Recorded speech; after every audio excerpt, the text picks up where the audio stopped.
भारत, मैं Amreen Khan. Aurangabad update UCN TV network में आपका स्वागत है। आइए डालते हैं एक नजर आज की ताजा खबरों पर। औरंगाबाद चैंपियंस ट्रॉफी का फाइनल मैच आमखास मैदान पर हुआ संपन्न। एमके टीम रही विजेता।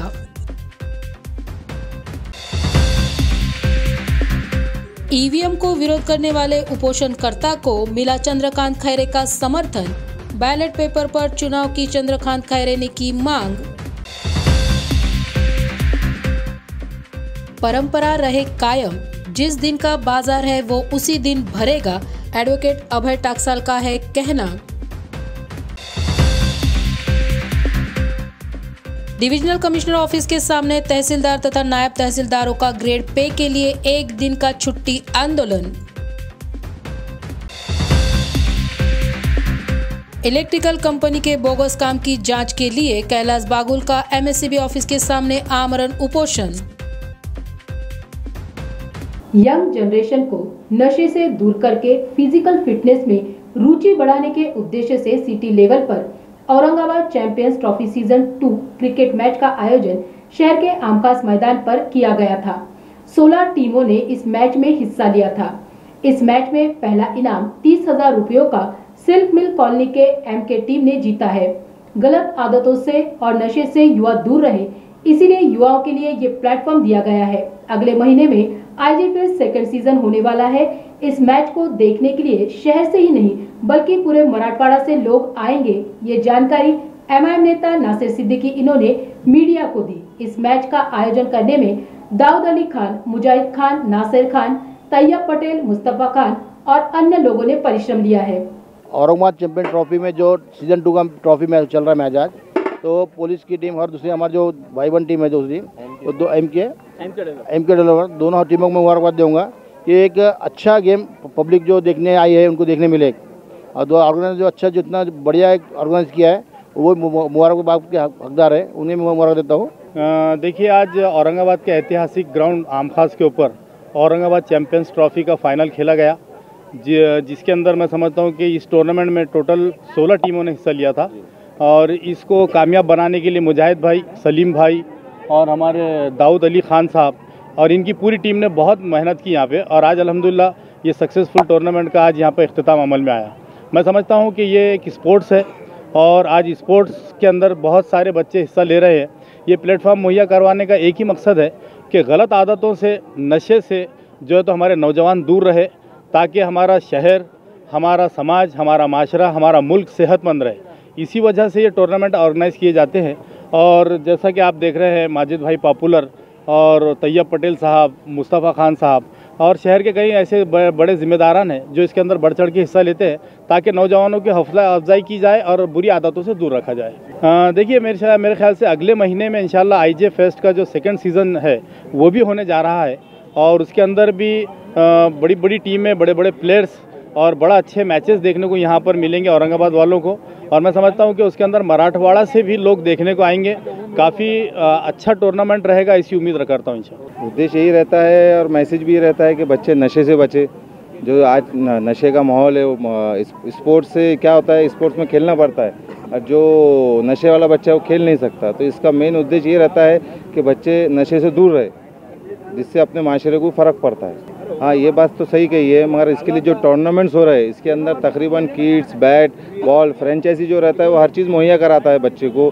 शूज़, अगर लेज़र का टूर्नामेंट होता है तो उसके ऊपर किट वगैरह हर चीज़ मुहैया कराई जाती है बच्चे को। तो सबसे पहले तो मैं अल्लाह ताला का शुक्र अदा करूँगा जो इतना अच्छा टूर्नामेंट हमने ऑर्गेनाइज़र किया। और उससे पहले मैं हमारे माजिद पॉपुलर साहब, इनका भी शुक्रिया अदा करूँगा, हमारे नासिर सिद्दीकी साहब, इनका भी शुक्रिया अदा करूँगा और हमारे टीम कमेटी मेंबर्स मोइन भाई, सलीम भाई, इमरान खान पठान, दाऊद अली खान, इनका बहुत योगदान रहा। इनके बगैर टूर्नामेंट कराना बहुत ही इम्पॉसिबल बात थी। तो ये टूर्नामेंट का फर्स्ट प्राइज़ जो माजिद पॉपुलर साहब की तरफ से 30,000 रुपये कैश दिया गया और ट्रॉफ़ी भी दी गई इनकी तरफ से। और सेकंड प्राइज़ हमारे मध्य शहर के भाविक आमदार साहब नासिर सिद्दीकी साहब, इनके हाथों से दिया गया कैश प्राइज़। और इस टूर्नामेंट में 16 टीमों ने हिस्सा लिया था और सिटी पुलिस और आईएमके ने यहाँ पर बाजी मारी। आईएमके वहाँ पर सिल्क मिल कॉलोनी की आईएमके टीम थी, वो आसानी से यहाँ पर मैच जीत चुकी है। ये तो अल्लाह की मर्जी थी। बारिश की वजह से 5 दिन डिले हो चुका था टूर्नामेंट। अफरोज भाई का शुक्रिया। और अफरोज भाई का, हमारे इमरान भाई, नासिर भाई, माजिद पॉपुलर साहब, इन्होंने बहुत मतलब कैसे कैसे हमने उनको मैनेज किया, ये हम और अल्लाह ही जानते हैं सिर्फ, और हमारी मैनेजमेंट कमेटी जानती है। तो हम हमारे कमेटी की तरफ से सभी लोगों का बहुत बहुत जितना शुक्रगुजार कर सकते उतना कम है। मुजाहिद खान, नासिर खान और हमारे राजेश भगोड़े सर, इनका भी बहुत यहाँ पर योगदान रहा।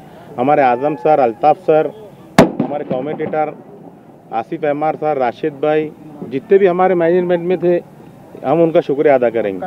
मेरा नाम मुजाहिद खान नासिर खान, और यहाँ मैं कमेटी मेंबर्स ऑर्गेनाइजर मुजाहिद खान की हैसियत से काम कर रहा था। देश के सभी चुनाव ईवीएम और वीवीपैट पर ना लेते हुए बैलेट पेपर पर चुनाव लेने की मांग को लेकर संविधान विश्लेषक अनंत केरबाजी भवरे 28 नवंबर से डिविजनल कमिश्नर ऑफिस के सामने आमरण उपोषण पर बैठे हैं।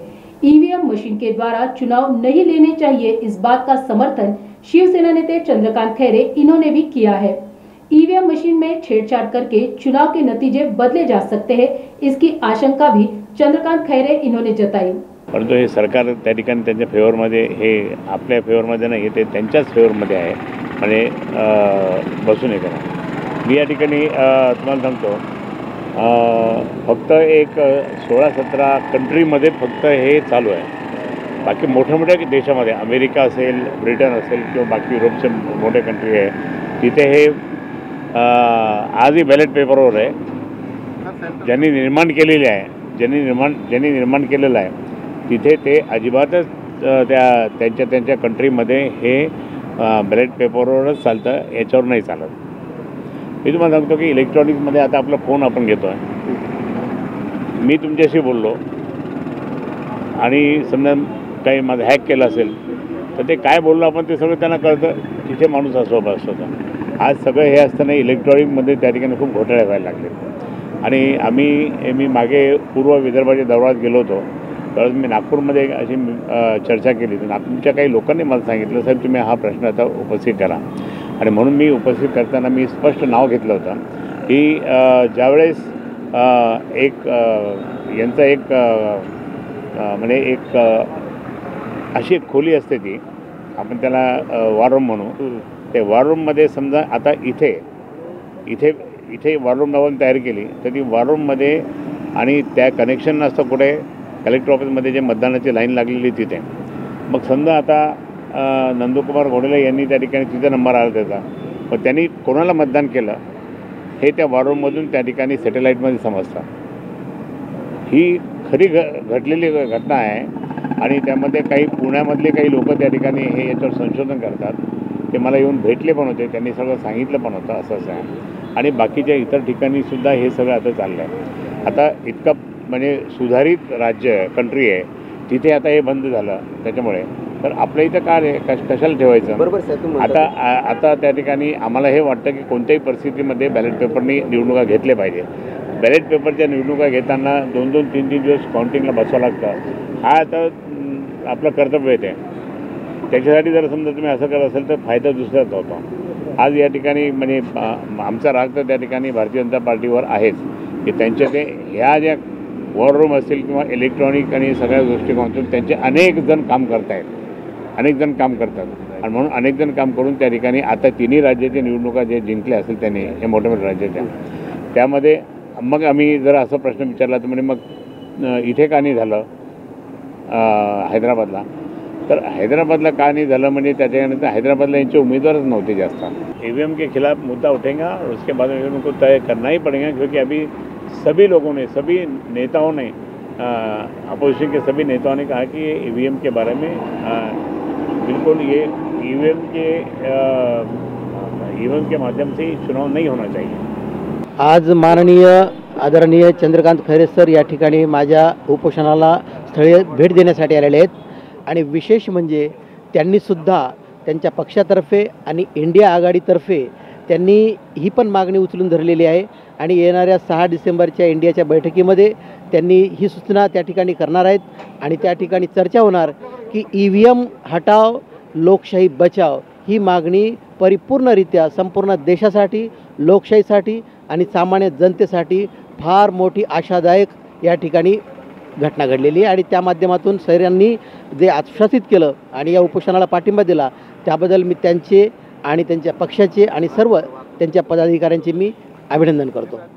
3 राज्यामध्ये आणि 4ही राज्यामध्ये ज्या काही निवडणुका झाल्या त्यामध्ये EVMचा विजय झालेला आहे आणि लोकशाहीचा पराभव झालेला आहे. मी अनंत केरबाजी भवरे, संविधान विश्लेषक, छत्रपति संभाजीनगर, महाराष्ट्र. पिछले 50 साल से भी ज्यादा समय से पीर बाजार उस्मानपुरा एरिया में भरता आ रहा है. इसमें हाथ गाड़ी वाले अपनी गाड़ी लगाकर अपना और अपने परिवार का गुजर बसर करते हैं. इनको उस्मानपुरा से हटाकर भाजी वाली बाई पुतले के पास जगह दी. उसके बाद भाजी वाली बाई पुतले के पास से हटाकर शानूर मियां दरगाह के पास मैदान पर जगह दी. अब अचानक सोमवार के दिन की जगह रविवार को ये बाजार लगाने का एक तरफा निर्णय महानगर पालिका ने लिया है. ये निर्णय पीर बाजार पथ विक्रेता और शहीद भगत सिंह हॉकर्स यूनियन ने अमान्य किया है और पीर बाजार सोमवार के दिन ही भरे, रविवार का बाजार रविवार के दिन ही भरे. इस मांग को लेकर पीर बाजार पथ विक्रेता और शहीद भगत सिंह हॉकर्स यूनियन, संलग्न आइटक तथा नेशनल हॉकर्स फेडरेशन की तरफ से आज महानगर पालिका के मुख्य प्रवेश द्वार के सामने धरने आंदोलन किया गया. बाजार के व्यापारियों के पेट पर अगर लात देंगे तो उसका जवाब जरूर दिया जाएगा, ऐसा इशारा भी इस समय दिया गया. पिछले 50-60 सालों से जो हमारा औरंगाबाद ऐतिहासिक शहर है, इस शहर के जो बाज़ार है, हमारा गुलमंडी है, सिटी चौक है, शाहगंज है, ये विरासती बाज़ार है. और अभी ये हमारे गांधी पुतले से जो है तो सिटी चौक का रास्ता चौड़ा करने के लिए वहाँ की दुकानें तोड़ने जा रहे हैं. उसको हम विरोध कर रहे हैं. दुकानें तोड़ने की कोई ज़रूरत नहीं है. अगर सिटी बस की संख्या बढ़ाए और पर्याप्त सिटी बस रखे और मुफ्त सिटी बस रखे तो लोग 2 व्हीलर नहीं खरीदेंगे. पेट्रोल की कीमत बढ़ रही है, 2 व्हीलर भी जो है तो 1 लाख से ज़्यादा बढ़ के कीमत में आ रही है और इसीलिए लोग परेशान हैं. इन्होंने सिटी बस बंद करे इसलिए लोगों ने मजबूरी में 2 व्हीलर खरीदे. अगर सिटी बस फ्री होती है तो लोग बेच देंगे ये 2 व्हीलर. रास्ते पे आपको ना 2 व्हीलर नज़र आएंगी ना 4 व्हीलर नज़र आएंगी. ऑस्ट्रेलिया में मेलबर्न नाम का एक शहर है, उस शहर की लोक संख्या औरंगाबाद की लोक संख्या इतनी है और इसीलिए हम ये प्रशासक को, सही तो ये IAS अधिकारी को मालूम पड़ना चाहिए कि मैं क्या कर सकता हूँ. ये जाते हैं विदेश में ट्रेनिंग के लिए, जाके क्या करते हैं मेरा ये सवाल है. जाके खाली घूम के आते क्या? हमारे प्रधानमंत्री भी जाते, जाके घूमते आके, अरे वहाँ से आके कुछ सीखो. और इसीलिए जो हमारा जो पीर बाजार है वो सोमवार को ही भरेगा, क्योंकि गांधीनगर में भी रविवार को बाजार है और ये पीर का बाजार अगर आप रविवार को करेंगे तो एक दिन 2 बाजार रहते और लोग डिवाइड हो जाते. ये व्यापारी रविवार के बाजार में भी जाते और सोमवार के बाजार में भी जाते और दूसरे छावनी और दूसरे भी बाजार में जाते और इसलिए इनका माल खराब हो गया है. इसमें हिंदू है, मुस्लिम है, बौद्ध है, सभी समाज के हैं और इसलिए पीर बाजार सोमवार को ही भरेगा. प्रशासक को ये बदलने का कोई अधिकार नहीं है.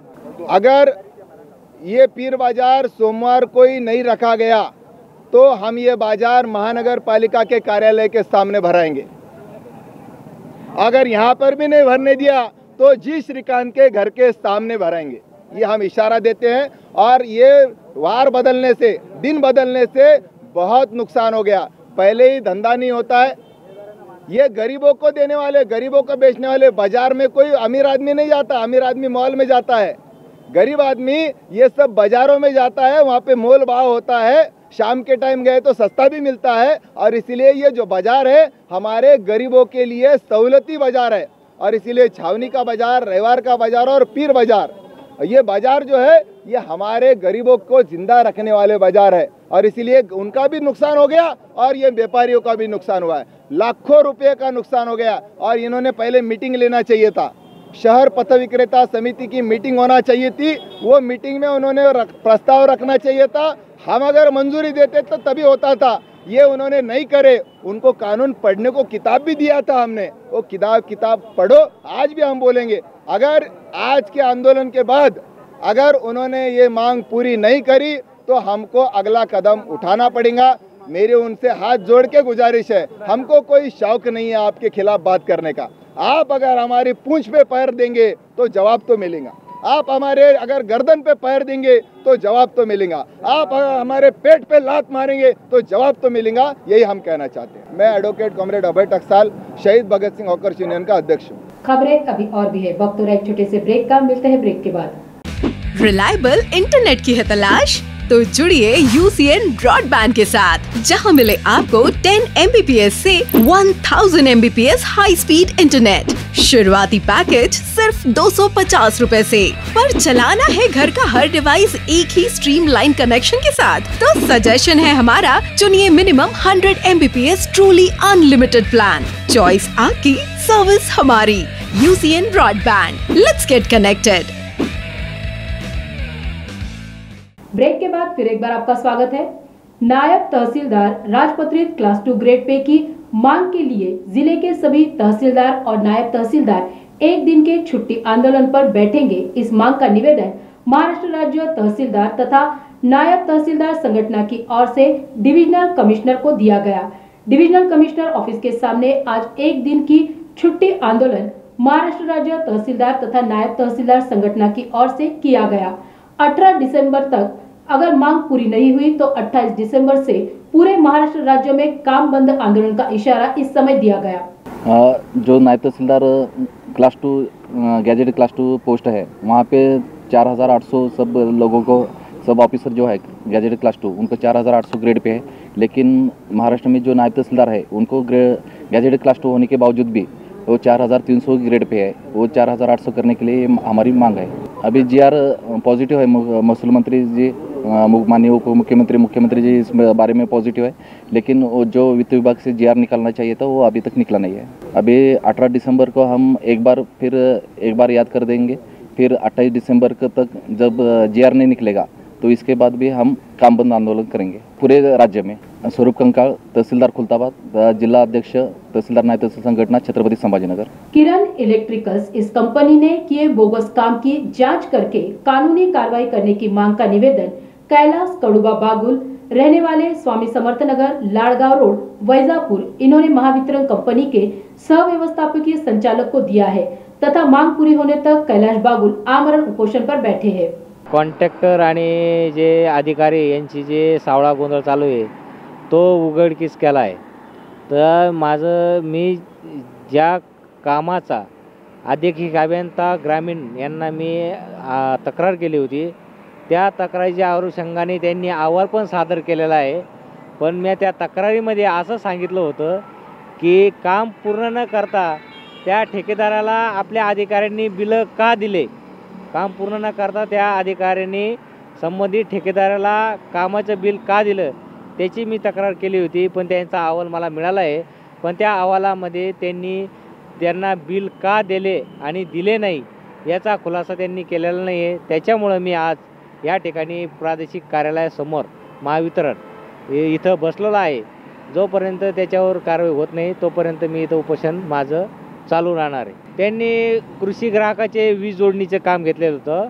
त्यांनी त्याच्यामध्ये जे ट्रान्सफॉर्मर बसवतो आपण HOD जी स्कीम म्हणतो महावितरणमध्ये, तर त्या ग्राहकाचे काम अधुरे असताना ठेकेदाराला बिल दिले संबंधित अधिकाऱ्यांनी, त्याची ही तक्रार आहे माझी मागणी जर पूर्ण नाही झाली तर मी उपोषणालाच बसणार आहे। माझं नाव कैलाश बागुल, वैजापुर। और इसी के साथ ये समाचार यहीं पर समाप्त होते हैं। कल फिर मिलते हैं, तब तक के लिए देखते रहिए Aurangabad update UCN TV network.